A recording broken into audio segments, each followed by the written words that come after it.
Okay, so I'm going to complain a little bit in this video, so I apologize in advance. I've done some subcontracts this summer, and I do appreciate the work, but they have all had something in common, and that is online planning forums.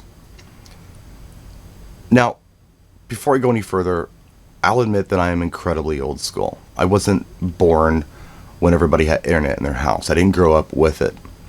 And I do understand that people like to have some control over their event, and clients may like an online forum. But let me just say this.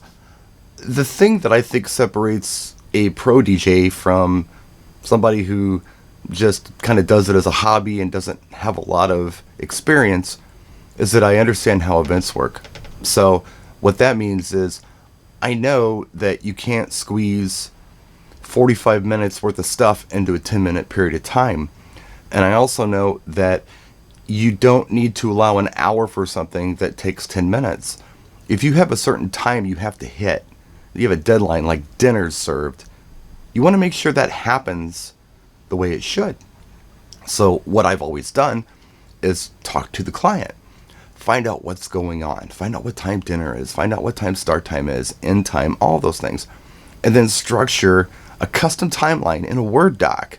And I'll take suggestions. I'll offer suggestions. We'll do it together and we'll put something together that we all agree on. Now, with the online forums, they're building their own timelines. It's like, what's going on here? I mean, even if you put your online form together where they can't really do that, they will do that anyway. I've gotten scripted dialogue. Like, what? No. I'm the MC. Tell me what needs to be said. I will craft it. The requests that I'm getting on these online forums, I'm getting 7 hours worth of requests for a 5-hour gig. I had an event a while back where I called the DJ and I said, look, this request list is insanity. If they want me to be a Spotify list, that's fine. I'll do it if that's what they want. But there's no room for requests, A, and B, I don't know which songs on this list are actually important. They've picked every song they've ever liked their whole life, and that's fine, but is there one in there that you want to play for dad or grandma or your college buddies? I have no idea because we haven't discussed it. I always felt like a short list of songs that they like is better. Let me know that you like 80s music, or let me know that you like EDM, or let me know that you like early 2000s hip-hop, and I'll play it for you gladly. You don't have to tell me every artist either. Just kind of tell me you like Usher, and I know that you're going to like a lot of other stuff from that era. You know what I mean? But yeah, this stuff is just crazy. And there's also the don't play list, which I always felt like was a baited thing. I don't have clients tell me, hey, don't play this song, because I don't ask the question. If you ask it, they'll answer. And then you have to refer to this don't play list whenever you take a request or try to play a song to make sure it's not on it. That's a lot of work, and it's kind of arbitrary. They answer the question because you asked. It's on the form. I know you can delete that from a form if you want to, but nobody does. It's there. And then you have this other list of songs that you can't play for we don't know why reason. We don't know if it's important or not. We don't know if it's just, oh, I picked some songs, or no, that song causes me trauma because something bad happened while that song was playing. I don't know. They haven't said. I haven't consulted with them at all. It's like, hold on a second. Do you want to have an event planned by a professional, or do you want to hire a professional so you can plan it as an amateur? What's going on here? I don't get it. And there's so many different layers to some of these planning forums. You end up with conflicting times. It's like, okay, which time is the actual time they want? I don't know. So I got to call them anyway.